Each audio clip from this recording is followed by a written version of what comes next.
Okay, ladies and gentlemen, a warm welcome to this beautiful place in Constantia, but also a warm welcome to the 117 people on webcast, internationally in Europe and in South Africa. And we are very happy to welcome you here on this beautiful morning. There's a guy from Pretoria Boys High. We all know, we're all proud of him, Elon Musk. He said once, some people don't like change, but you need to embrace change. And our country, and also our country north of us, Zimbabwe, have been through change in the recent months. And also Ascendus is embarking on change. We have been growing very strongly. And there are certain skills and talents needed to take this business even further and to keep it growing and keep improving all the time.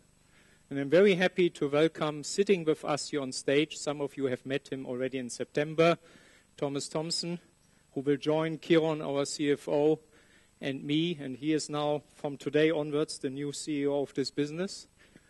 And I'm very happy to hand over to him. And I'm saying this honestly because a lot of my wealth sits in Ascendus, and I'm definitely not going to sell any shares because I know this gentleman will make this business even stronger going forward. But let's go into the presentation. We have actually structured it like usually. I give an overview. Kieron comes then with the financial review. I go into operations in the South African businesses. Thomas, as he was responsible for the European businesses in the last months, will talk about international and then also about group synergies on what he has been working on as a COO of our group and strategy, and then give you an outlook. So we expect approximately around 45-50 minutes for this presentation. Let's look at it high level, and this high level, this presentation will stand under the subject of transparency. And we all know what we're talking about, the developments in the last months in South Africa and other companies, and we said we have to be very transparent to actually show you what we're really doing. Transparent in areas like our organic growth, and Kieron will tell you exactly how we define this and how we have been doing there. But also transparent in our underlying subsidiaries. So this presentation will talk a lot about our subsidiaries and how we have been doing in acquisitions, but also in the different business units. We can proudly say that organic revenue growth has increased to 7% and organic EBITDA growth at 5%. And we will show you how the European businesses have outshined and how we have in South Africa still some work to do to get on the levels like the European businesses have been showing. Especially Remedica doing very well, our medical devices business doing very well.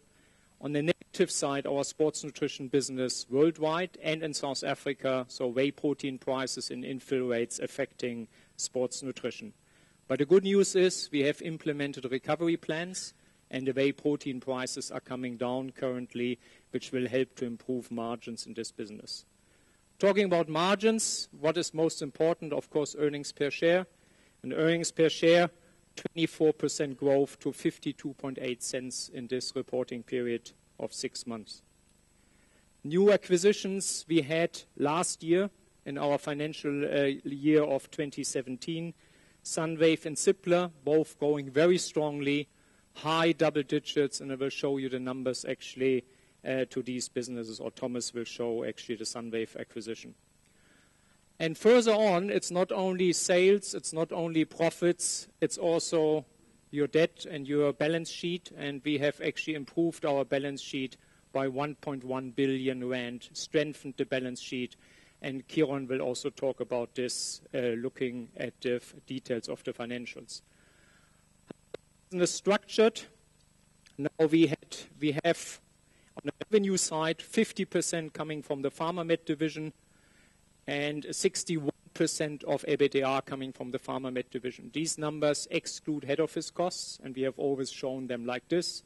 Consumer brands, the EBITDA contribution has decreased due to the bad performance of our SciTech business due to whey protein and our South African sports nutrition business. But we will show you exactly the details of these business later on. Overall, numbers are quite exciting. Overall numbers, 20% growth in the Pharma Med division in sales, profit growing 24%. Consumer brand sales growing 39%.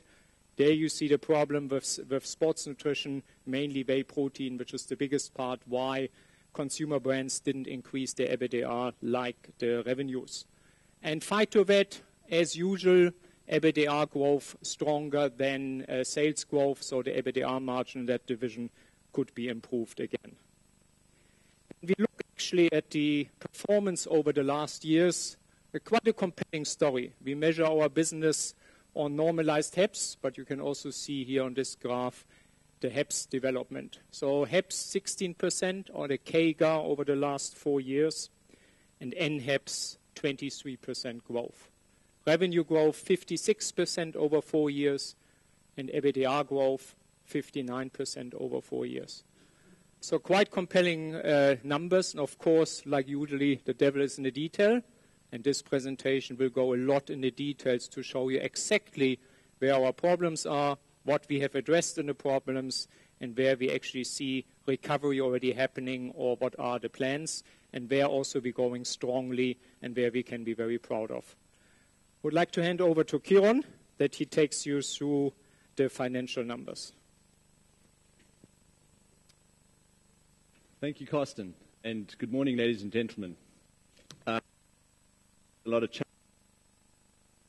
I've been with the Centre for 2.5 years, and in that time we've had 4 ministers of finance, and I promise you I'm still here. I'd like to start my presentation by thanking the finance team, both all the finance leaders and all the different subsidiaries, both in South Africa and Europe, as well as the group finance team. I think they've done a sterling job. The reporting processes that we've improved over the last 2 years have meant that we were able to publish our trading results, trading update a full month earlier than we did same time last year. So thank you very much to the team. Looking at some of the financial metrics, Carsten mentioned we are now measuring the business and looking at the comparable organic growth. What we mean by that is how the businesses have performed from before we owned them to when we've owned them, so under our watch. So I'll share a lot of figures in the following slides, and all the other operational reviews look at it all on a comparable organic basis. We've also shown how the European businesses have performed. They're now a major part of our business, how they've performed on a constant currency basis as well. So we pull out the effects of the euro-rand exchange rate. Just a note, all of our businesses are 100% consolidated into our business. We own all the businesses 100% except for Farm Leader, where we own them 49%, but they are still fully 100% of their figures are shown in our numbers because we have effective control, and we pull out the minority interests at the bottom of the income statement. Going back to the results, normalized EBITDA up 28%. The only normalization we do to the EBITDA is we add back all the transaction costs related to the acquisitions, which were related to Sunwave and Cipla in this period. On a comparable basis, we've grown 5% in EBITDA. Normalized HEPS up 7% to 5.8 cents. What we saw there was a dilution in our equity. We had a rights issue and an equity raise in November and December, which diluted our shares. What we've done in terms of a weighting, in a weighted average number of shares, we've weighted the shares all the way up to the end of June 2018. So instead of the effect of that issue being 1 month, it's actually 7 months in these figures. So that weighted average number of shares will not change when we report our full year figures. From operating activities, 327 million, a 50% conversion rate. We take that figure and we divide it by our normalized EBITDA. This is a metric that we are working very hard on. We're very focused on cash generation at Ascendis, and we are confident that we're going to improve that ratio going forward. So as I mentioned, we've pulled out all the different business segment reporting. You're able to see here how the business is done as a whole, as well as the performance from a revenue perspective of our acquisitions. Those business areas where we require a lot more focus on. And Thomas and Carsten will go into a lot more detail in their operational review on these particular businesses. I'll give you an example of what we mean by comparable growth. If I can cast your eyes to Remedica in the front line there. We purchased Remedica. It was effective from August 16. So in the reported figures, we have 5 months' worth of Remedica revenue. What we've done here is we've added that additional month of July from before we bought Remedica, and now I've compared it to the 41 million odd euros where Remedica has totally been under our watch. And you see a 17% growth on a comparable basis. We've applied that methodology to all these figures on the screen. I'm pleased to say the European businesses, on a constant currency basis, all these figures here are in euros, we've grown just under 10%. Taking the exchange rate into account, it's a 12% growth out of the European businesses. From a South African perspective, we've pulled out the sports nutrition business, where we are having some difficulties, as Carsten mentioned, and we show it by itself here. And overall, because of that difficulty in sports nutrition, the South African business, on a comparable organic basis, only growing 2.3%. So for the business as a whole, 6.7% growth. Our reported figures are the 27% growth on last year. The same applies for the EBITDA, so we've pulled all the EBITDAs out, similar to the previous slide.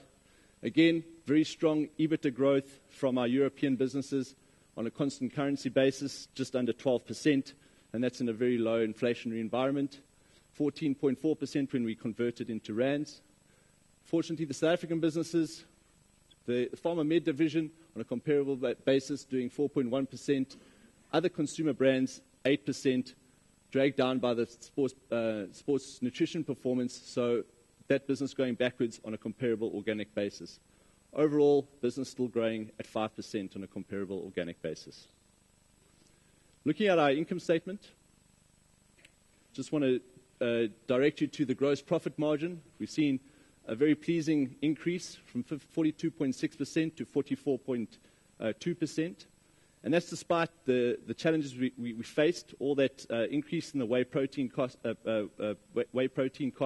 in SciTech and in our local business were then flushed through in the last 6 months. So despite that happening, the acquisition of Cipla and Sunwave resulted in our GP margins increasing. The other metric I want to focus you on is the growth in operating expenses. It looks high, but of that growth, 24% is due to the acquisition of Cipla and Sunwave, which weren't in our figures in the previous year. And we've also taken the decision to invest more in our brands, so a 4% increase of 4% of those costs to an increase in marketing costs.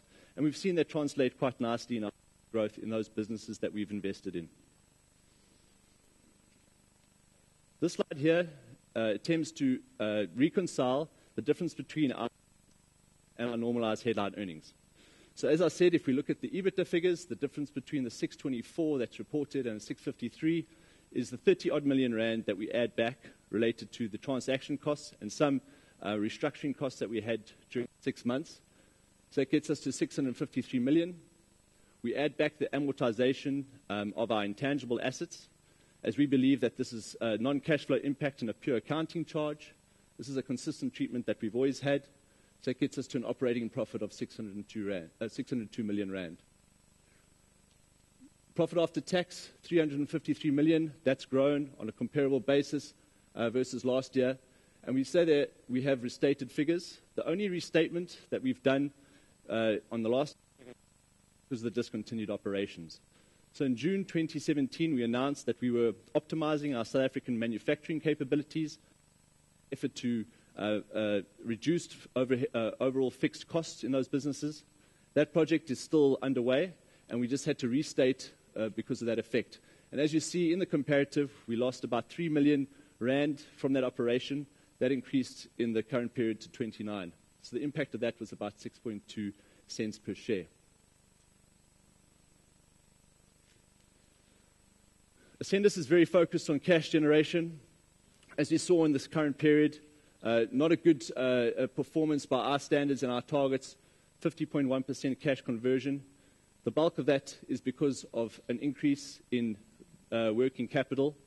And it's interesting to see, we did the numbers, and the businesses that have been performing really well, like Remedica and the medical devices, are the businesses with the longest working capital cycles. Now, particularly in medical devices, A lot of that growth has been driven by sales work. The government in medical devices alone currently owes us about 140 million rand. Of that, 100 million is older than 90 days. I'm sure many of you heard to pay all suppliers within 30 days, and we hope that comes to fruition. So it's a bit of a time. The new budgets will come through in April and be paid that money. But if we had to add 100 million, back to that figure, our conversion rate would improve to 65% without any of the other improvements that I'll speak about in the following slides. What did we do with that money? So as we said at our results in June, no more acquisitions. So we made no acquisitions during the last months. What we did do is invest in maintenance and expansionary capex, as well as in tangible assets to the tune of about 185 million. This is compared to the 4.6 billion rand that we spent purchasing Remedica and Cytec same time last year. We did raise money in the form of the rights issue and private placement, about 1.1 billion. Bulk of that was used to repay some of our deferred vendor liabilities. So we owed about 90 million euros for the Remedica transaction. We brought forward 50 million euros of that to de-risk our balance sheet and improve our overall leverage in our balance sheet. So that was done in December 2016. So overall, a net decrease in cash for the period of 176 million.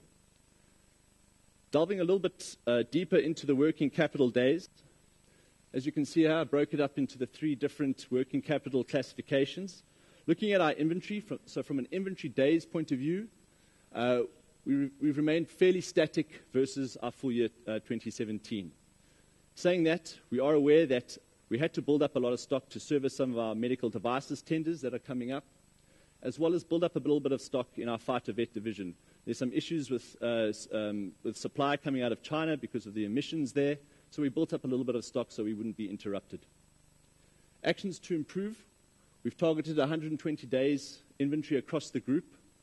What we want to do is look at, or what we've had started, is a SKU rationalization project in a business like Cytec and Remedica, and looking at medical devices stock optimization. We think that'll yield about 60 million extra working capital in the next 12 months. Trade debtors, this is where we've had more of a headache. So even though we've gone down 1 day versus June, from 80 to 79, our target, we're still far behind our target, but we're confident we'll get to that target. As I said, the government debtors in our medical devices is about 100 million rand. It's outstanding. We have formed a task team focused on collecting government debt from all the different departments across the country, and we're confident that by year end we'll get that money in. We've also had some issues with some farming and Fighter Vet debtors up in Zimbabwe with the currency situation there. Actions to improve. We think that we can improve the Remedica credit terms. They extend very, very long terms to some of their agency businesses in Southeast Asia, which we think we can reduce. And a focus on debtors collection in Remedica, we think will yield about 50 million rand in 12 months' time. Looking at trade creditors, we're actually managed to come in with just below our target, and that was due to a normalization of some creditors that had been stretched out at June. But we're happy, and we're going to focus on continuing to maintain that target and maintaining those relationships with our trade creditors. Looking at our gearing, so our gearing has gone up slightly since full year 2017 from 3.5 to 3.6 times. We are targeting to reduce by June 2018 to 3.4 times. So this is net bank debt versus EBITDA. This is still quite comfortably below our bank covenant of 4 times. Overall, our weighted average cost of debt is about 4.8% now. Looking forward, what we've done here is looking at all our cash flow commitments from Q3 2018 to Q 2019. So it's all the long-term capital and interest repayments, as you can see in the green bars there. So every quarter, we pay interest, and then every 6 months we pay a capital portion as well on our term debt. So we've laid that out as well. In the dark blue squares, we've laid out our deferred vendor liabilities that are coming up for payment. And then in Q3 2019, that is the put call option for Farmer Leader. Currently, we have 49% shareholding. This is an option to go up to 74%.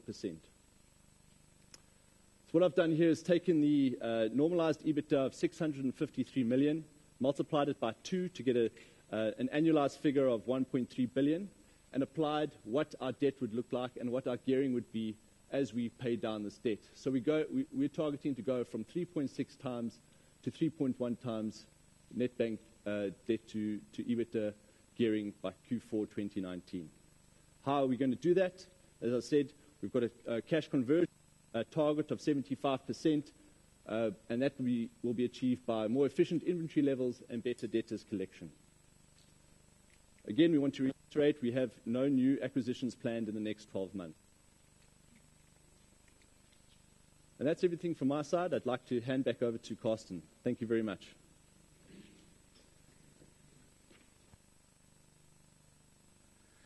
Yeah, I want to talk about operations.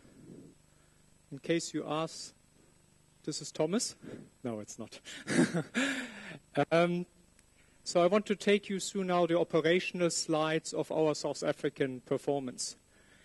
This slide and the tone of this presentation looks at comparable organic growth, and we are not happy with these numbers. So full stop. We admit consumer sentiment, homemade problems, other issues in South Africa, drought, whatever, but also our own mistakes. We don't want to see 2% and EBITDA growth of minus 4%. But what is the reason to that? And you will see actually that the major reason is our sports nutrition division. But let me go with you into the details of the South African business. First, our second largest contributor in the whole group, the biggest contributor to EBITDA is Remedica, and Thomas will talk about this. Second largest is our Pharma Med division, and as a single one, it's the medical division. So the Pharma Med division had a growth of close to 10% and EBITDA growth of 4%. Why only 4%?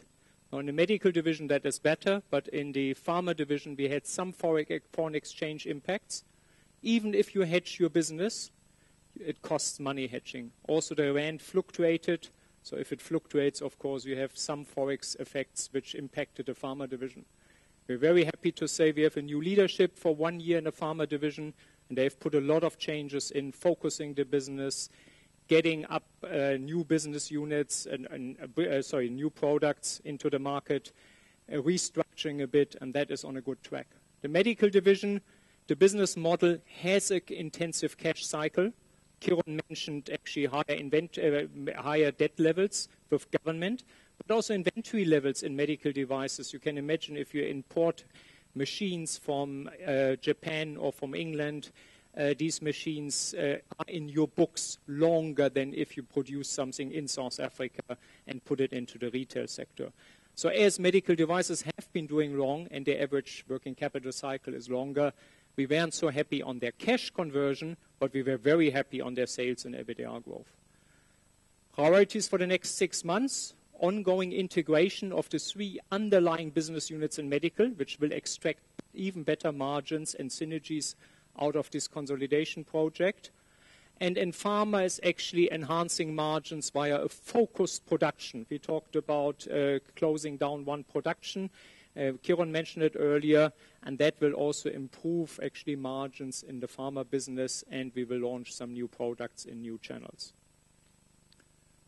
Consumer Brands division. These numbers are excluding sports nutrition because we want to focus specifically on sports nutrition. Therefore, on this slide, we have actually taken out the sports nutrition numbers in South Africa. And you see actually, despite the negative consumer sentiment, we could grow the business organically around 3%, EBITDA growth around close to 8%.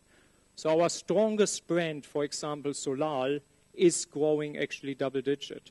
We had to close some agent business in the wellness division, and due to that exit, there was a negative effect on the growth on the revenue side. And we also had some issues, like I said, with infill rates, also in the wellness division from our supply chain, which went hand in hand with the infill issues on sports nutrition. But overall, actually, not an overwhelming result, but an okay result in light of the consumer sentiment and also consumers trading down in the South African market. Priorities for the next month: consolidation of the manufacturing plants, focus on executing brand plans, and also quite important, a launch of a RX, of a Doctor's Solar range with good margins and a focused product just for the doctor's market with our strongest brand in this division, in this business unit. Yeah, sports nutrition. There's nothing else to say than disappointing performance. Of course, we have to take into account why it is, and we have been analyzing this carefully. So we have strong competition from some house brands. The market of bodybuilding is a saturated market in South Africa and even in worldwide markets. But on the other hand, and which is positive, we had a double-digit growth with our Evox brand. And Evox is positioned more mainstream, and that shows actually that the hardcore bodybuilding market has a problem, but not growing anymore. Furthermore, we had shrinking margins by importing some of the brands from the US, high-priced brands, but the margins are not good because they are agent brands imported, and the foreign exchange made these margins even smaller, and consumers trading down to local brands. So that's the reason why Evox and the local brands doing well, whereas these imported ones have not been doing well. And the last point, of course, also the South African business was impacted via the whey protein price increases, which were dramatic, and Thomas will quantify parts of the whey protein price impacts. On the priorities of the next months, definitely a brands and SKU rationalization, improve supply chain infill rates, and we can happily say that it has already improved in January and February, and we are looking there better. And also leveraging the Cytec experience. Cytec is the number 3 brand in Europe, in Europe, and a strong company worldwide with their sports nutrition brands, and we should leverage their expertise for our South African market. But also quite important here, focus on execution, stronger sales team, and somehow downsizing the South African business at the same time, because we probably also overhead high in this business. Let's look at the Phytovet division. In the past, I could always report double-digit growth here and margin improvement. This time, I can report again margin improvement from 14.6 to 15.6. This is before including Cipla. If we include Cipla, it would be even a better margin improvement, but this just shows the original or Phytovet business. Not happy with this number. The explanation is clearly 4% shrinkage in sales is related to mainly 3 effects. One is actually a shift in seasons in Eastern Africa due to drought also in Eastern Africa to the second half of our financial year. Second point is we deliberately stopped sales into Zimbabwe. The effect is around 22 million, a 4% impact on revenue due to Zimbabwe not being able to pay in the first half in foreign exchange and foreign currency. And the third point is actually that the drought, unfortunately, in the Northern Cape, in the Western Cape, and in the Eastern Cape is impacting still the business, and that's the reason we didn't see that growth what we hoped to get, especially from the farming sector. But you see actually Effecto, still organic growth, our biggest brand, of around 5%. So overall, a picture which we can explain, and it's a kind of timing. We expect some of the tenders of Avima, which actually didn't happen in the first half of the year, to come in the second half of the year. We have renewed opportunities now in Zimbabwe due to the political change there and funds being available in Zimbabwe. We expect a better half from Zimbabwe in these 6 months. Ongoing SKU rationalization in Maltons. Maltons, our pet business, had some headwinds with problems in their channels where they go into big retail chains where there was more competition, trading conditions not so good. And then for us, actually, very important also in this division, improve working capital focus. The division had been doing well in working capital in this reporting period, but we even more want to improve that.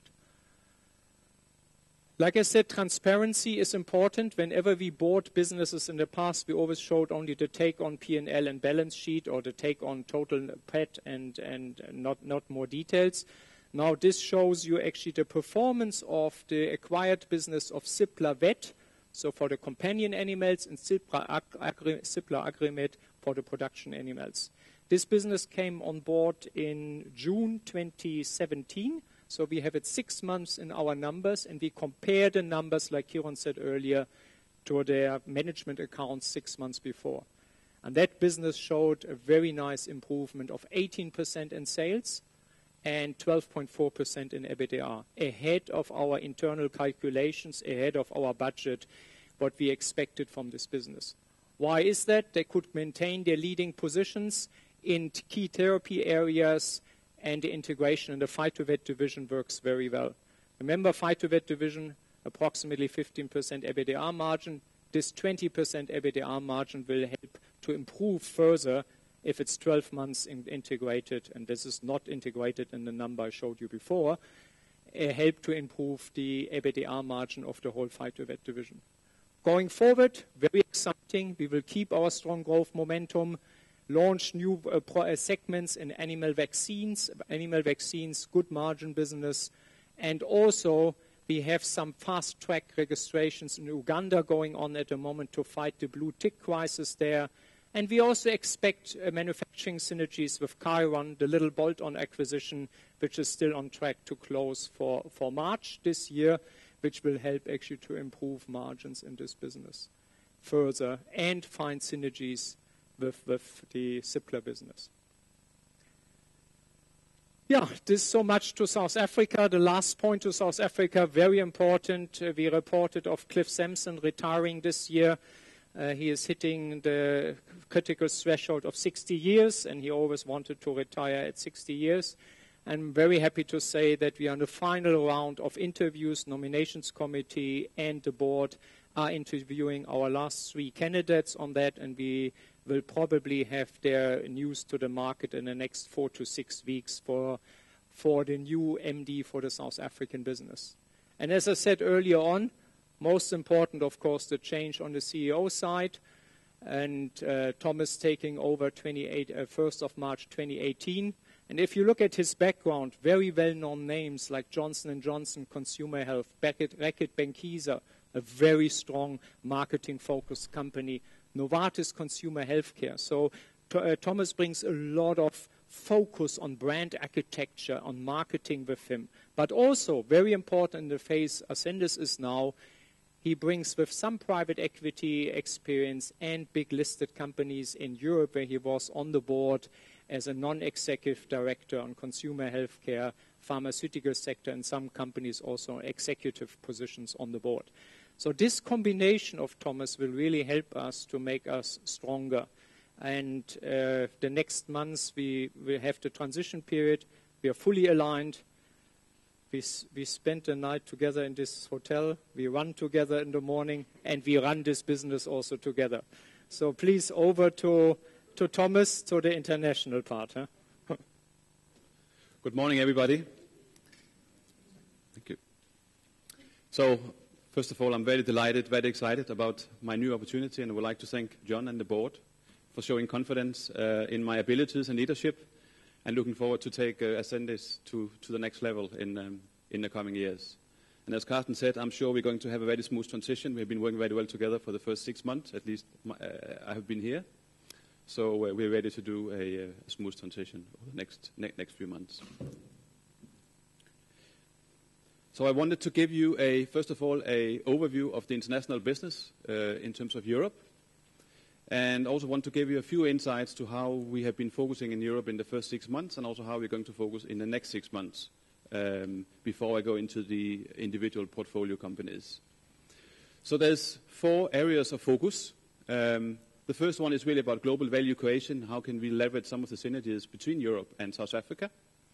And want to point to online and digital. As you all know, consumers are going online. They are becoming much more digital. So we have also added some capabilities in this area in SciTech as one example. And this is definitely an area we need to do even better. Consumer insights is another area. Everything starts and finishes with the consumer. So that capability, that skill set to check in with the consumer before we do something, or the patient for that matter, is also important. And we have done some work already in Europe, and I think you're going to see more of that in the future. I think you will also learn that I'm an extremely focused individual. I believe in focus and finding where are the biggest bet, where are the biggest opportunities, and then you allocate your resources, people, and money to those opportunities. So we start that work in Europe already when it comes to portfolio. We have many great brands, we have many great SKUs. We're also trying to identify where are the biggest bets that can take us into a sustainable position, both for the trade and for the consumer. So very important. I'm also a big believer of innovations. This company has been fueling the industry with a lot of innovations, as I'm sure you have seen also over the last 6 months. Here again, I think focus is important. So you might see in some areas fewer innovations, but they're going to be bigger, stronger, and they're going to stick even more in the market. Take bigger market share and also add incrementally to the business, which I think is very important. That also helps focus the organization even further. Strong leadership, it's probably the most important. We have very, very strong leaders in Europe in all our businesses. They, I think, are famously known for speed in decision making. They're entrepreneurs, so they know how to do that with conviction. And it's also important for the future, of course, that we start to look into succession planning in some of these businesses. We have strong leaders, but we also need to plan for the future, which is quite natural. So that journey is going to start in the second half of this year. And finally, M&A. As Carsten said, I think Kieran as well, we are not doing any M&A in the next 12 months. I think we have a lot to do. There's a lot of opportunities in our existing businesses, but we are responsible. So, of course, we are monitoring what is out there, and we are checking in with companies, advisors, etc. But we're not doing any acquisitions in the next 12 months. When it comes to performance in Europe in the first 6 months, I'm delighted to report that it's great performance on the top line. We're growing on a comparable basis. On euro basis, 9% top line growth. On EBITDA, 12%. Driven by Remedica, Pharmalida, and Sunwave. And we would have done even better if it wasn't for some of the challenges we are facing at SciTech, which I'm going to come back to. If we take SciTech out of this equation, top line growth would have been 21% and EBITDA 24%, which is far ahead of competition as well. So a very good start in Europe in the first 6 months. I will take you quickly through our 4 family members in Europe and highlight some of the key points. Let's start with Remedica. Remedica, based in Cyprus, a fabulous generic company exposed primarily to emerging markets, have been growing the top line by 17% the first 6 months and the profit by 14%. Again, far ahead of competition. In the first 6 months, we have been focusing on a lot of things, but again, focus is important. So we started with the organization. We have got in place a new general manager, very commercial, very selective in terms of what he focuses on, and has brought that commercialization into the business. And also, as some of you have seen, some of you have been to Remedica site. We have great manufacturing sites. And in order to tap into some of the efficiencies, we have also employed a COO who is looking after our manufacturing sites at Remedica. Again, we'll start to see some efficiencies coming out of that. This company is still focused on ARV and oncology and coming out again with new innovations in the first 6 months. That has helped us to achieve this number. It's focused on tenders with its unique model, very competitive in pricing, very flexible when it comes to supply. And finally, our out-licensing model, where we work with some of the big pharma players, has also grown 120% in the first 6 months. And we have very strong relationships that is starting really to materialize. Next 6 months, 2 things I want you to take out from this. Kieran talked about as well, cash flow generation. This is definitely a big opportunity at Remedica. We have a program in place that is going to focus on 2 things there, inventory and debtors. So this is going to be a key focus area for us to improve that in the next 6 months. I think another area is, yes, we are in many markets. Yes, we need to prioritize our markets, but we have got the opportunity to enter new big bet markets in a phased way, and you can see some of them here in the next 6 months.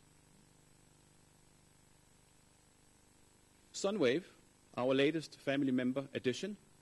Sunwave is focused only on Romania. It's the number 1 nutraceutical company there, number 6 if you look at the whole OTC category, and they have aspirations to climb up the ladder. This is a very ambitious business that has done very well. If you look at the top line growth, 30% in the first 6 months and almost 100% on the EBITDA. They have a very unique go-to-market model where they have an extremely focused portfolio. They're focusing on pediatrics, cardiology, and urology. So it's 50% of their business, and that focus has helped them to achieve this number. They mainly focus on doctors, so they cover 70% of the Romanian market when it comes to doctors. They have 300 reps. They all have all medical background, so they know exactly how to connect with the doctors. They tap into the science of the product and combine it with great consumer insights, and then they're engaging them via digital tools, video tools, etc. Very unique.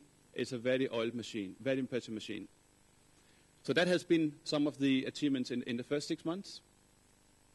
In the next 6 months, again, they're coming out with new products in new categories where they have found something unique in the products, and then they're going to the market with those products. And already prior to this, they have started also to experiment with consumer advertising. So we have some brands that are seasonal, and we know from the consumer journey that consumers are actually watching TV, and it's quite impulse. Could be cold and flu, as an example. So that's also why we have started to engage in TV advertising. I think important to mention is that we are also measuring how we are doing. So every time we put $1 in, we get more back. That's the plan. Obviously, in the beginning, you have to invest a little bit extra. But a great business, and very happy that they are part of Ascendis family in Europe. SciTech, I'm sure you're all keen to hear about SciTech. SciTech is definitely in a state now where we have, I would say, a broken model. Our revenue is down by 8%, and our EBITDA is down by 45% in the first 6 months. It's a broken model that we are going to fix. So in the first 6 months, you can see that EBITDA was impacted by the whey protein COGS increase, cost of goods increase. So that's a big part of that. And the other part is this is a very competitive category, sports nutrition. There are many big brands and there are many small players. So obviously also our pricing has been under pressure and we have lost some volume as well. So those are two big reasons. I'm happy to report that in our direct markets where we sell directly, like Hungary, where we have our own retail chains, or the UK, that is a very mature market, but where we have our own organization, very skilled guys, we're actually growing. And we're trying to also improve our efficiencies in the manufacturing, and you can see that we're up by 8%. So that's working with us. Where we have challenges is in our direct markets where we work directly to the stores. I think the biggest achievement, and which is very important also for the future, is that we have now a great leadership team at SciTech. We have put in a new managing director. Some of you met him in September, Andres. And we have added more team members to this business with some fast-moving consumer good background, commercial background, so they know how to work with the consumers. They know how to commercialize great brands. In the second part, we are going to work on our turnaround there, because it is a turnaround. And as I said earlier, we are talking to consumers in our main markets, and we are now soon in a position to say those are the brands we're going to focus on. We're not going to cover everybody. We're going to be extremely selective in terms of which consumers can we resonate with. And that work is ongoing. So we've done a lot of consumer insights work. We're now doing the strategic portfolio work. So that's one building block. The other one is digital. We have added new team members here. Example, one from Amazon who has the skills in online, the skills in digital. So already now we are on Amazon, in the UK, will be in the US, and we're also building our own web shops. Because we understand that on the consumer journey of consuming sports nutrition brands, you need to be where the consumer is. So that's extremely critical. And obviously we are also going to be in mass market as well, where we find there's an opportunity. So I do expect we start to see some of the fruits of this turnaround work when we come into the next fiscal year, 2019. Finally, Pharma Leader. This was our first member back in 2015. I'm sure you recall. Pharma Leader is also growing 26% and 55% at the EBITDA line. Based in Madrid, they are well known for their abilities to drive innovative generics, have already posted great success in the first part of the year. Even though that their main business is in ibuprofen and paracetamol, which is kind of 80% of their business, and they're clear market leader in Spain. They're also now working with big global partners to roll out innovative pain brands. One example is B. Brown, where we have launched in Spain an innovative ibuprofen IV, and we're going to roll that out in more markets in the second part of the year. So actually working with big companies that are putting in our innovations under scrutiny, but believe in Pharma Leader. In the next 6 months, a few things to highlight. Sildenafil oral spray. Sildenafil is a generic version of Viagra. So playing in the category, targeting men between 40 and 50. but actually have, based on a great consumer insights, have a dosing application. So they don't have to take the full dose at once, but can actually experiment with the dosing. Great product, and we are launching that in many more markets also in the second half of the year. And we have a number of other innovations here. I think the key is to say that we have found the partners, we have many relationships, and we can take these products into more territories based on initial success, which is a great model. So let me take you through group synergies and also pause on strategy going forward a little bit. You probably remember back in September that we were setting our targets for 18 months from September on synergies across the group. We put a target for 18 months at 36 million rand. And again, I'm happy to report that we have achieved 19 million rand after the first 6 months. So we are definitely on track to achieve this target, which is good news. We have a number of activities across our projects. Let me just mention, for instance, medical devices. They have done a restructuring of their organization. That's all on track and has actually brought us to the target. Sports nutrition, you can see here 9 million out of 11 million. The main achievement here is from our collaboration on whey protein across the group. So that's helping on that. And if I take wellness as an example, we have Solal, which we are launching very soon in Australia as another example. And there are many, many more projects that can deliver those synergies. But those are some of them. Finally, the HR team here have done a fantastic job. You can see they have exceeded the target. Yes, maybe not the biggest target, but have done an amazing job to deliver those synergies. Even to the extent that we have taken some of these synergies into other markets in Europe. Remedica, for instance, are now tapping into some of these services. It could be people administration or expense management. So many projects, and I think that's a great learning also for us, that it's hard to deliver bottom-up synergies. Some learnings here. We had many initiatives, many small projects, quite decentralized in terms of governance, and maybe not the most tight process. So we have actually a few months ago evaluated the process. We are shifting gears now. We talk about value creation, and what's the difference? The difference is we look more at this top-down. We want to focus on the biggest projects we have that can give us the biggest return. Coming back to my focus point earlier. The governance is also important. We need senior leaders like ourselves to be involved in decision-making on some of these big bets. So we are engaged, and we make decisions based on some set criteria. So we know that the decisions we are making are the best possible at that point of time. So I expect to see much more from value creation, which is also a part of strategic review.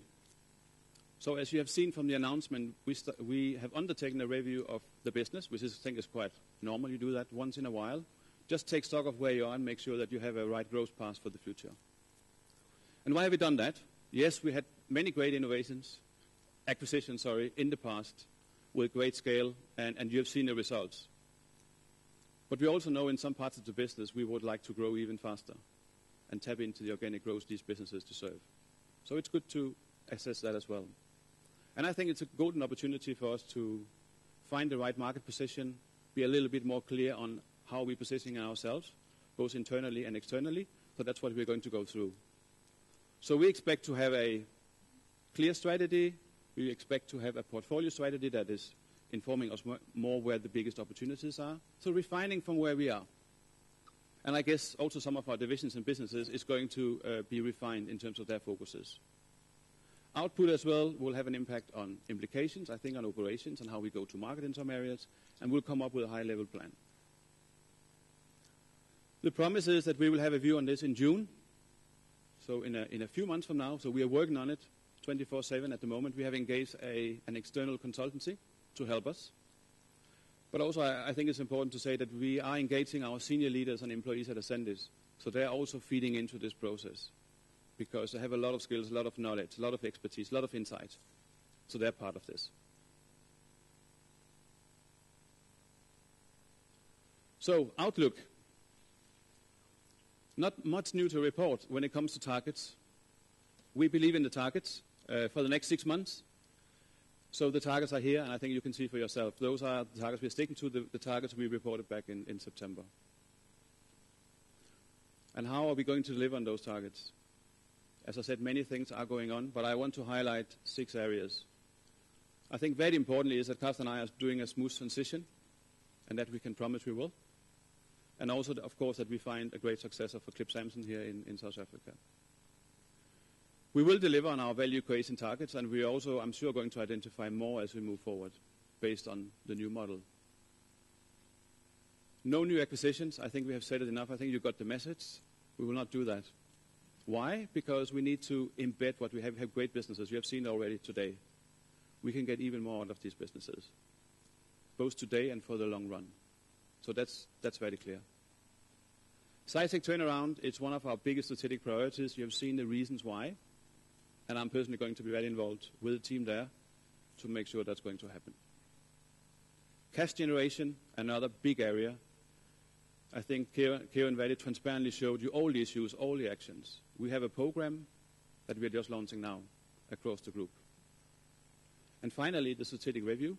As I said, a view end of June. And importantly, at least internally, is this going to feed into our budget process for 2019, where we're going to work closely with our divisions and our businesses, so it's hopefully all linked together very nicely, and engage them in that process. So thank you for your attention. I'm looking forward to connecting with you guys over the next weeks and months. Back to you, Carsten. Yeah, this brings us to the end of our presentation. You can see, you have seen a lot of growth in our businesses. Some businesses not there yet, taking our growth down. A lot of the businesses have their own sildenafils, that Viagra product, with a lot of potential of further growth. And our business, Ascendis, will grow from strength to strength under Thomas's leadership and under my help for the next 4 months, supporting Thomas in this important transition. But as I started this presentation with Elon Musk's quote, change is something very important. We have to embrace it. And we 3 definitely embrace it. And our organization, from the top to the middle management, to every staff, every employee, has this entrepreneurial spirit to embrace change. And when you know there's change needed, you have to do it. Otherwise, you will be the leftovers in the future of the past. I thank you very much for your presence. I'm pretty sure that these numbers help with transparency, giving you the insights, and show you that Ascendis is on track and is probably undervalued, but is definitely on track from its intrinsic business model and its people and its leadership. So I'm very happy actually to stand here with my 2 colleagues and open the floor to questions, remarks, comments from your side. Please, if there's anything. There's a microphone, so if you have a question, Jeremy will take the microphone around. Looks like everyone is looking for a coffee and a chat. There are some snacks. There's one.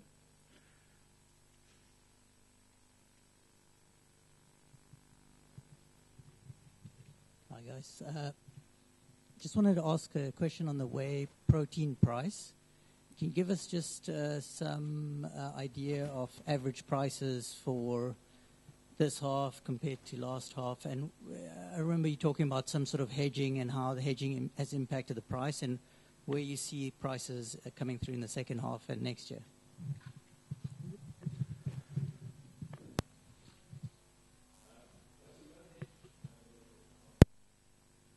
Business are obviously for the South African imports of goods and on our interest rates. That's the only hedging we do. What we've seen is an improvement in the whey protein price per kilogram, but the results of which will only come through in the next 6 months. So the price rose quite steeply just after we bought Cytec. We put it into inventory, and now they've come through in the cost of goods in this reporting period.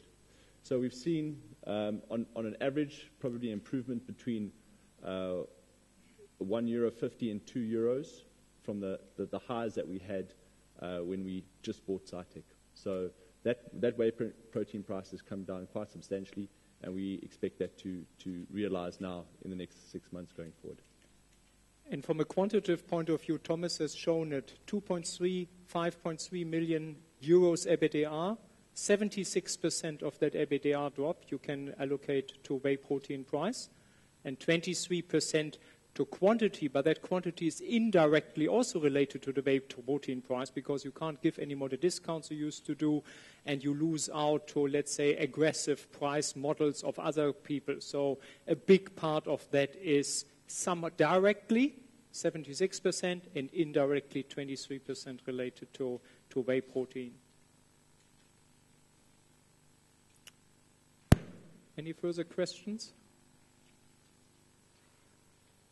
Then I would like to close this. Thanks very much, and looking forward to interact with you in next weeks, also on the roadshow. We're going to Johannesburg to present Johannesburg tomorrow, and then the three of us will be at the Merrill Lynch Sun City conference for a few days, also interacting with some of you on that conference. Thanks very much.